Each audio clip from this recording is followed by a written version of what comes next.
జర్నలిస్టులపై మోహన్ బాబు దాడి కేసులో కీలక పరిణామం చోటు చేసుకుంది.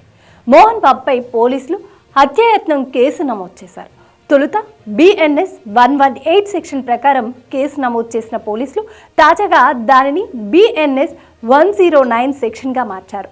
లీగల్ ఒపీనియన్ తీసుకుని సెక్షన్ మార్చినట్లు తెలుస్తుంది. ఇక BNS 109 సెక్షన్ ప్రకారం 10 ఏళ్లు జైలు శిక్ష పడే ఛాన్స్ ఉంటుంది.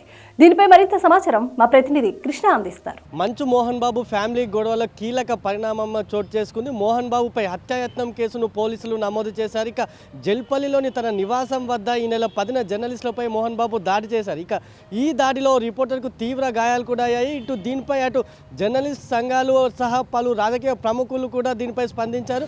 మోహన్ బాబు దాడిని వారంతా తీవ్రంగా ఖండించారు. ఇక ఈ నేపథ్యంలో అటు జర్నలిస్టుల ఫిర్యాదుతో పోలీసులు మోహన్ బాబుపై BNS యాక్ట్ 118 ప్రకారం కూడా ఆయనపై కేసు నమోదు చేశారు. అయితే ఇప్పుడు ఈ సెక్షన్ను పోలీసులు మార్చారు. అటు లీగల్ ఒపీనియన్ తీసుకున్న తర్వాత ఈ సెక్షన్ BNS యాక్ట్ 109 ప్రకారం ప్రస్తుతం పోలీసులు కేసు నమోదు చేశారు. ఇక ఇది హత్యాయత్నం కేసుగా నమోదు అయ్యింది. అయితే ఈ కేసులో నేరం రుజువైతే 10 ఏళ్ల వరకు కూడా జైలు శిక్ష పడే అవకాశం ఉంది. ఇక ప్రస్తుతం మోహన్ బాబుకు ఈ సెక్షన్ ప్రకారమే కేసు నమోదు చేశారు. ఇక అయితే ఆయన మొన్న తన ఇంటి వద్ద జరిగిన గొడవలకు గాయపడ్డటువంటి ఆయన ప్రస్తుతం అటు కాంటినెంటల్ ఆసుపత్రిలో కూడా చికిత్స పొందుతున్నారు. ఇక నిన్న ఆయన BP సహా హార్ట్ రేట్ ఏదైతే ఉందో అది దాంట్లో హెచ్చుతగ్గులు ఉన్నాయంటూ కూడా వైద్యులు ఇప్పటికే ఆయనకు సంబంధించిన హెల్త్ బులెటిన్ కూడా విడుదల చేశారు. ఇక ఇవాళ మధ్యాహ్నం మోహన్ బాబు ప్రెస్ మీట్ నిర్వహించే అవకాశం ఉంది. ఈ ప్రెస్ మీట్లో ఆయన కీలక అంశాలు ప్రస్తావించే ఛాన్స్ ఉంది. ఇప్పటికే నిన్న మనోజ్ కూడా ప్రెస్ మీట్ పెట్టి తన తండ్రిపై సహా తన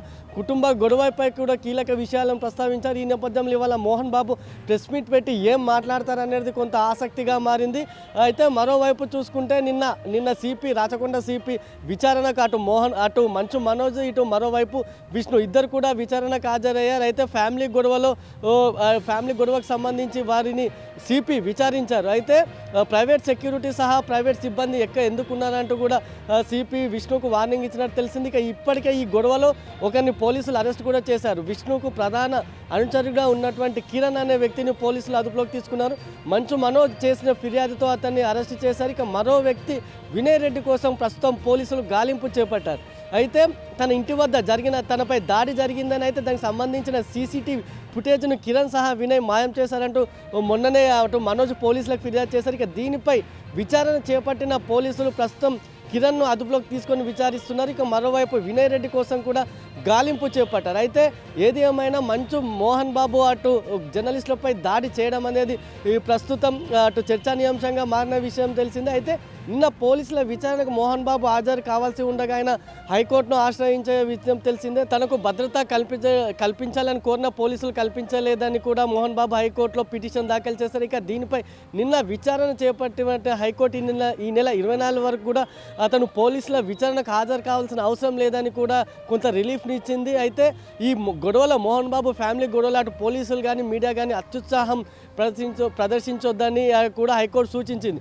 ఈ క్రమంలోనే అటు పోలీసులు కూడా నిన్న మరోవైపు మనోజ్ను విష్ణును కూడా విచారించారు. అయితే మోహన్ బాబుకు సంబంధించి ఈ నెల 24 వరకు కూడా కోర్టు గడువేయించింది. ఆ తర్వాత 24 తర్వాత కోర్టు ఆదేశాలను బట్టి మోహన్ బాబు పోలీసుల విచారణకు హాజరు కానున్నారు. ఇక మరోవైపు ఇవాళ మధ్యాహ్నం 12 గంటల తర్వాత మోహన్ బాబు ప్రెస్ మీట్ పెట్టి అసలు ఏం మాట్లాడతారనేది కొంత ఆసక్తిగా మారింది. ఇప్పటికైనా ఒక వాయిస్ నోట్ ద్వారా మంచు మనోజ్కి సంబంధించిన కీలక విషయాలను కూడా ప్రస్తావించారు. తాను ఎంతో ప్రేమగా మనోజ్ను పెంచితే తన గుండెలపై తన్నారంటూ కూడా ఆ వాయిస్ నోట్లో చెప్పుకొచ్చారు. తన తాగుడుకు బానిసై తన భార్య మాటలు వింటూ మనోజ్ తన కుటుంబం పరువు బజారు కీడుస్తున్నట్టు కూడా మోహన్ బాబు ఆ వాయిస్ నోట్లో ఆవేదన వ్యక్తం చేశారు. మరోవైపు మోహన్ బాబు ఆరోపణలపై కూడా మంచు మనోజ్ స్పందించారు.